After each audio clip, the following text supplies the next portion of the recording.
39장. 이집트로 팔려간 요셉.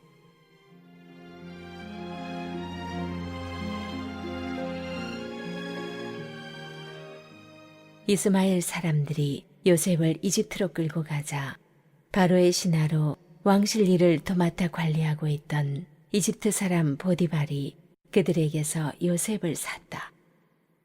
하나님께서 요셉과 함께 하셨으므로 그가 하는 일이 다 잘 되었다. 그는 자기 주인인 이집트 사람의 집에서 지내게 되었다. 그의 주인은 하나님께서 요셉과 함께 하시면서 요셉이 하는 일마다 잘 되게 해주시는 것을 알았다. 그는 요셉이 몹시 마음에 들어 그에게 자신의 시중을 들게 했다.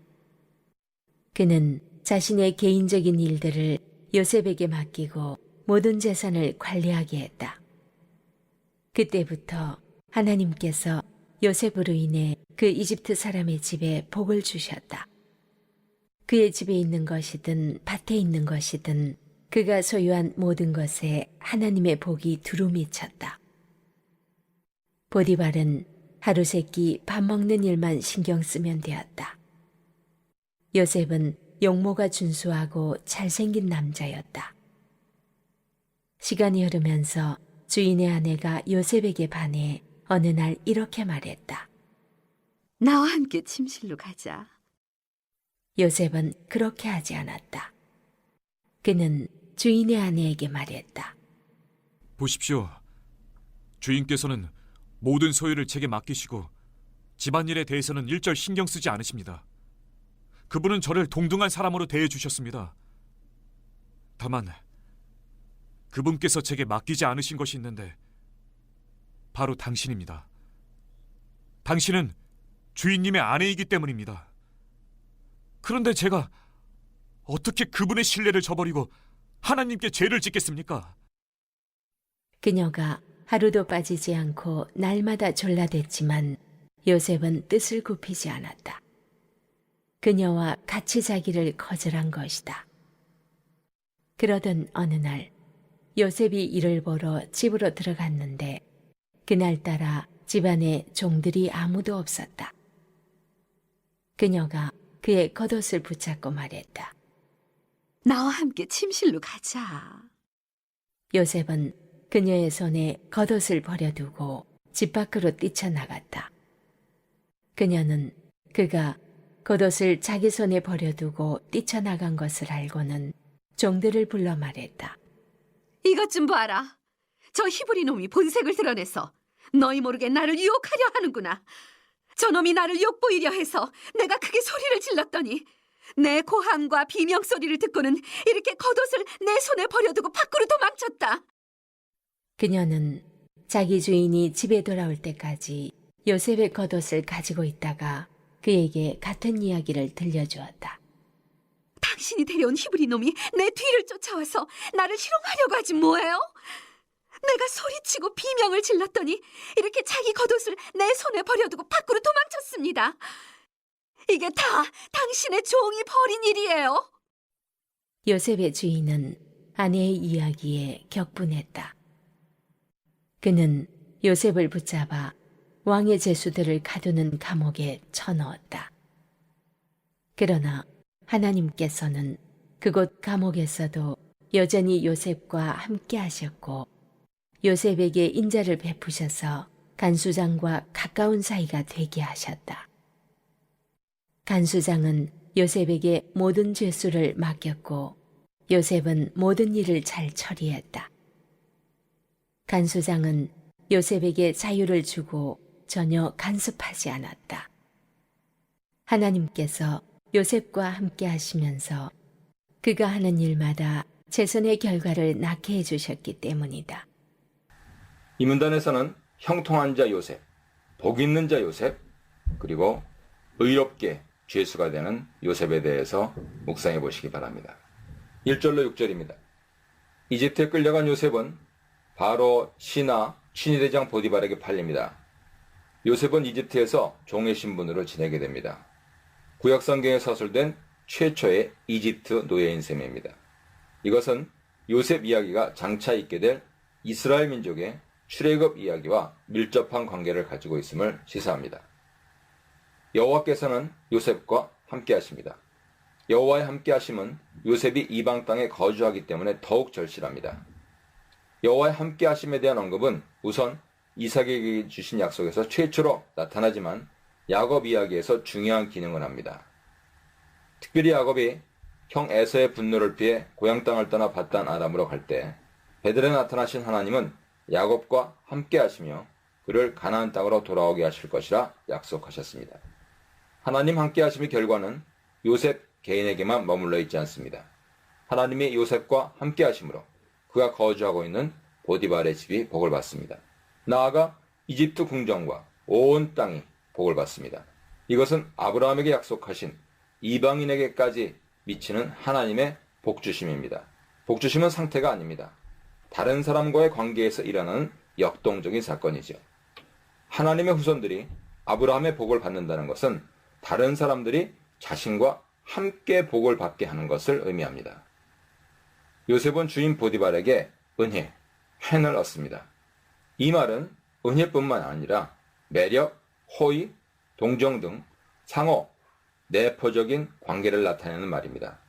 요셉은 자신의 주인 보디발에게서 호의와 동정을 얻어 가정 총무의 자리에 오릅니다. 하나님은 그와 함께 하셔서 그가 보디발의 모든 소유를 주관하게 될 때 보디발의 집뿐만 아니라 밭에 있는 모든 소유에 이르기까지 풍성하게 복을 주셨습니다.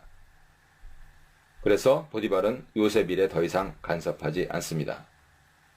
불가피하게 이집트 풍속을 따라야 하는 음식 규정, 개인적인 사안들, 특히 아내 같은 사안을 제외하고는 모두 요셉의 손에 맡기죠. 6절 하반절에서는 요셉 용모를 묘사하면서 어떤 사건이 일어났다 하는 사실을 나타내는 와여히라는 관용 표현을 사용합니다. 이를 통해 알 수 있는 사실은 아름다움은 상태가 아니라 사건이라는 것이죠. 아름다움은 변함없는 상태가 아니라 역동적입니다. 보기에 좋았고 아름다웠다 하는 표현은 오직 요셉과 라헬에게서만 나타납니다. 7절로 10절입니다. 이름이 알려지지 않는 여인이 등장합니다. 보디발의 아내 요셉의 여주인입니다. 그녀는 요셉의 젊음, 아름다움을 보고 동침하기를 원했습니다. 요셉은 거절합니다. 요셉이 어떻게 여주인의 유혹을 물리칠 수 있었을까요? 두 가지 근거를 생각해 볼 수 있습니다. 첫째, 그는 자신의 정체성을 분명히 깨달았습니다. 자신에게 주어진 현재 위치 역할이 얼마나 큰 것인지 알았습니다. 요셉은 이 집에는 자신보다 큰 이가 없다고 말합니다. 자신의 주인 보디발이 금한 것이 있다면 오직 그의 아내였다고 말합니다. 만약 요셉이 주인이 금한 것을 어기고 그의 아내를 범한다면 그는 자신에게 허락된 현재의 죄를 잃게 될 것입니다. 아담이 생각나지 않으십니까? 둘째로, 그는 악을 행하는 것이 하나님께 대한 죄임을 알았습니다. 만약 요셉이 주인의 아내와 동침하게 된다면 그것은 먼저 주인에 대한 배신이고 악을 행하는 것이죠. 이것은 인간관계에만 그친 행동이 아니었습니다. 하나님에 대하여 죄를 저지른 행동이었죠. 요셉은 자신의 삶이 사람과의 관계만 아니라 하나님 앞에서 꼬람데오의 삶을 분명히 인식했습니다. 여주인은 날마다 그에게 동침하기를 요구했죠. 하지만 요셉은 듣지 않았고 함께 있는 것조차 피했습니다. 11절로 19절입니다. 하루는 요셉이 일하러 집에 들어갔을 때 여주인 외에 아무도 없었습니다.